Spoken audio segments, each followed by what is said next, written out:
Hey everybody, this is Greg with Medical Muscle, and I got my step results back, um, and I passed. I wasn't too surprised, but it was still nerve-wracking. Also, I'm starting clinicals in a month, so this is exciting. It's all really cool.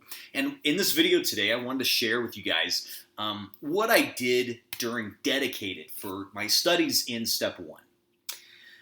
So, basically, I had 6.5 weeks to study for STEP. That wasn't quite my plan. I was actually going to give myself less time, but I want to make this very clear before you guys do your STEP stuff, right? You got to study. You got to do, all your Uworld and whatever. It is really important to get your paperwork in as early as possible, okay? I'm going to make that is more important than anything, okay? Because that can delay so much, and that was my situation, and that is a ton of other students are also dealing with the same thing because a lot of the verification companies and the permit, people that are giving out the permits so that you can take STEP are saying that they're impacted by COVID and they don't have a lot of employees right now, which makes the whole process extremely slow. So get your stuff in as soon as you can. That is number one, okay?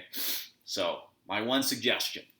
I got a bunch of other suggestions, but that's number one, okay? Get your paperwork in early, before Term 5, right when Term 5 ends, right when BSFCR ends, get your paperwork in. Get your health forms in, all that stuff. Okay, so that stuff aside, I had 6.5 weeks to study, and what I did basically was Uworld. So that's like really the only thing that I used. I started using a little bit of Anki. I would make my own cards of things that I was still struggling with. But for the most part, I would use Uworld. So the way I used Uworld, right? Term 5 ended. And I had a few days before my flight left from Grenada to the US. So during that time, I was doing blocks of 40 questions. I was doing blocks of 40 in the plane just to get myself used to Uworld. And the second I got back to the US, I took the Uworld Self-Assessment 1 right when I got home. And I think that is number 2. That's probably the most important thing you can do. Okay, that way you kind of know where you are. As you're reviewing the blocks, you kind of know what topics you need to work on. The testing company, Uworld, will also, or whatever testing company you're going to use, NBME or Uworld, they're going to tell you what your weak points are, and that's a good base to start off when you're starting STEP, because you don't really know, what you're weak at that point, right? You might have done well in Term 5, but there's a lot of topics from Term 1 or 2 or 3, like stats, that you may need to go back and look at again. So I'm going to be totally honest. I took the Self-Assessment 1, and I got a score of, a predicted STEP score of 235.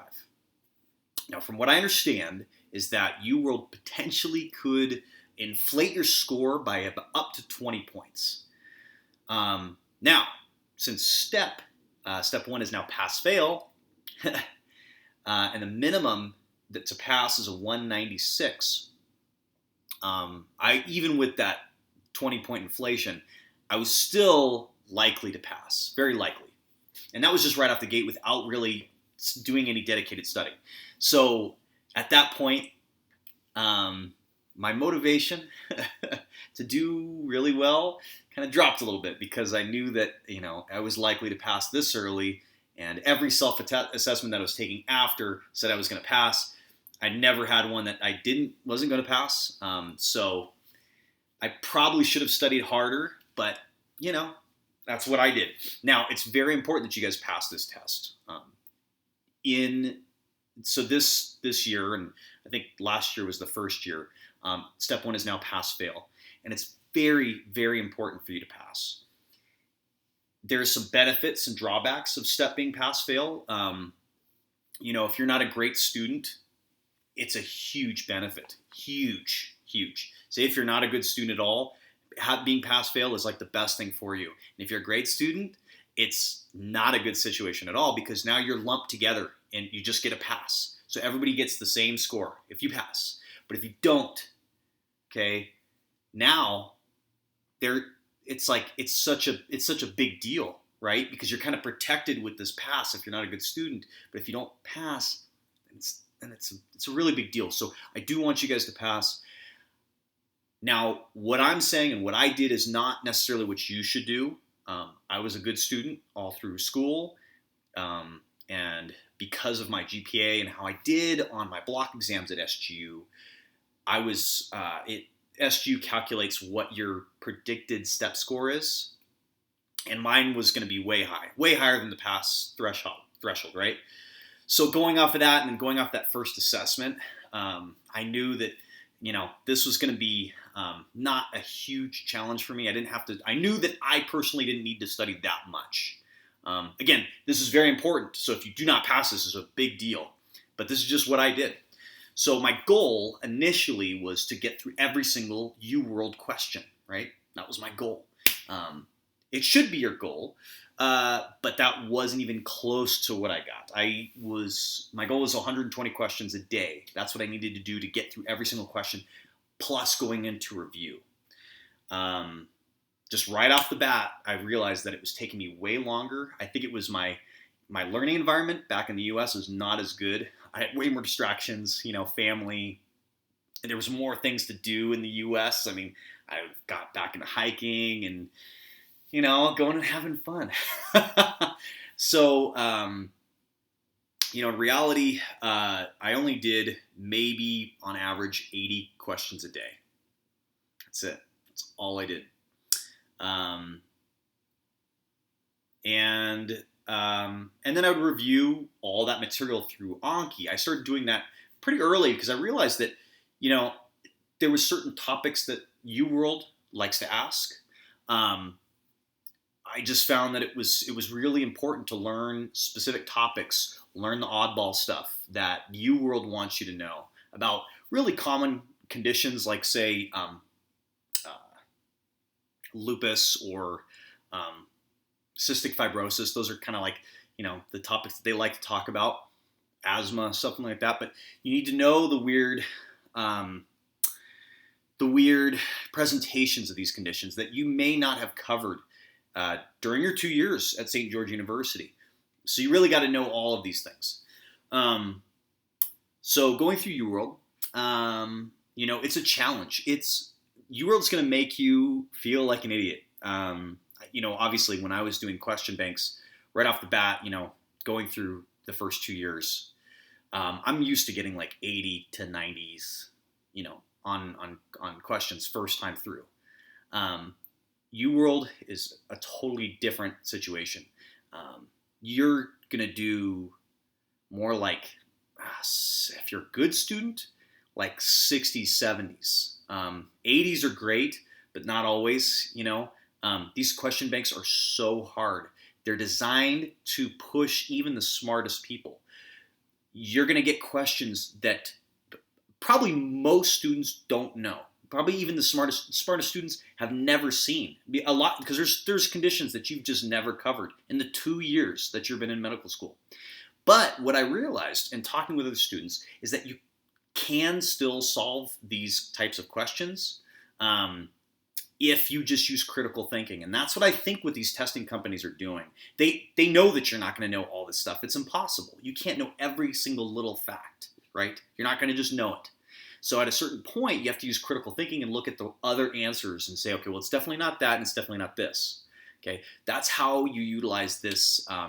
These question banks is using good critical thinking skills and doing questions. I felt personally, going through Uworld, going through Boards and Beyond for me, I didn't feel like I needed it. I went through Boards and Beyond one time on one topic, and I just felt like it just wasn't enough. It's no longer, you can't use facts. I mean, obviously there are facts that you need to know, but it's really just exposing yourself to how many different ways you can be asked questions on a specific topic, because there was topics I thought I was very strong on, that I would get questions right all the time in the term. But then, UWorld would ask just these really weird, super specific things, or the presentation would be strange where I couldn't even recognize it. So it's really about doing more questions. Now, again, I was only doing 80 questions a day, which is not a lot. I just felt like, I had to move a little slower. I had to make Anki cards. That took a little bit of time.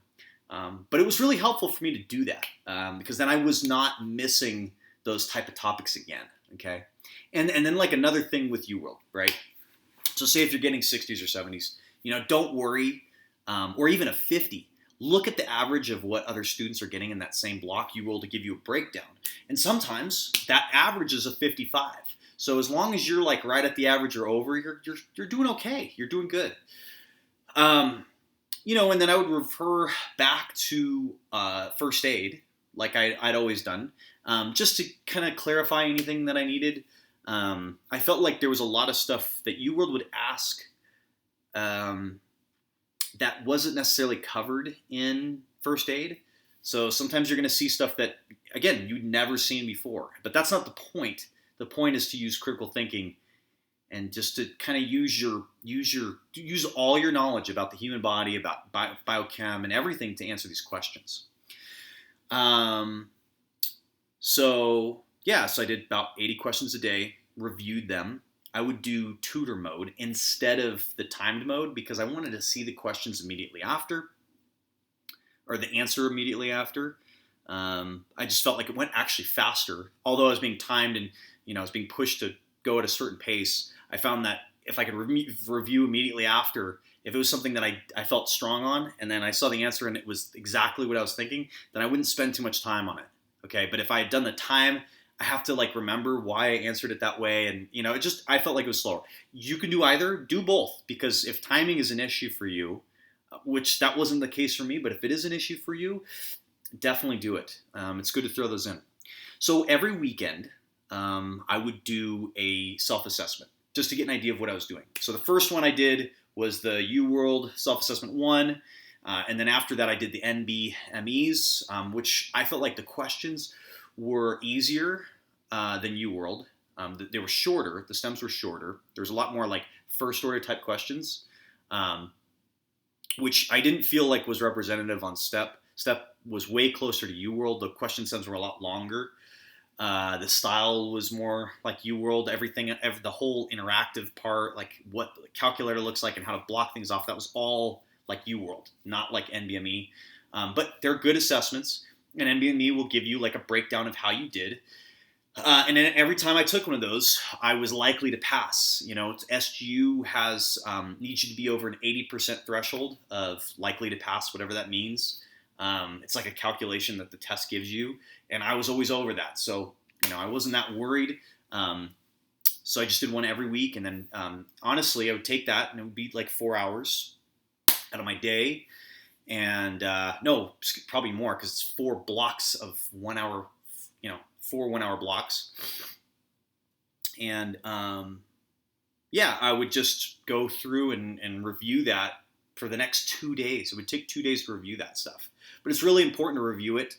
You need to know why you got something wrong, because you start seeing patterns. There are definitely topics that are more popular. And they did. And even on STEP, there were certain things that were just more popular than others. I'm not going to tell you exactly what those are, because you got to recognize those for yourself, because it might always be different, But I noticed there were certain things, certain types of CT scans that were very popular, certain type of X-rays, genetic conditions. There was ones that were more popular on NBME and UWorld and on STEP than other things. So that's why do questions, do those practice assessments. Those are a great way to get through a bunch of questions too. And so I went into my STEP exam. I'm going to explain my whole test day thing in another video, but I had a good time. I had a relatively easy test day, so it went well. I got the pass. I wasn't too surprised. It didn't feel very hard. It felt slightly easier than UWorld. I felt like the questions were more straightforward, whereas in Uworld, sometimes it was really, the question was kind of convoluted, or like it wasn't vetted well by the testing company. Whereas like on the actual test, the questions were very clear. It was more, I didn't want to say obvious of what the condition was. The challenge was just obviously what is they want identifying the condition is one thing, but then like what's the drug of choice for that condition? So that's the next level of that. Yeah, so that's what I did for STEP. Anki, Uworld. I didn't do any RX, USMLE RX. Some people do that. I tried to stay away from that because I felt like Uworld was enough. There's plenty of questions in that, and they're the most similar to STEP, in my opinion. Their explanations are not as good as USMLE RX. Uworld's explanations of questions was pretty shitty. So I felt like I had to go back and like look through first aid a lot more. But all in all, I think that was the best route for me. Basically studied every single day. Even when I was going on, like, I did a couple camping trips. So, I was still having fun during STEP. I was not being as serious as I could have been. And I would study during that time, get a couple questions in on the drive, if there's any kind of commute, like an hour drive to the mountains. I'd just bring my computer and do questions in the car, download them before, do some Anki cards, stuff like that. So that was my STEP experience. I have 2 other videos that I'm going to be posting. What my experience with STEP on that day, and really how to use Uworld. I'm going to go in more detail on that. All right, guys. So I hope you guys kick butt in your term, and I'll see you soon.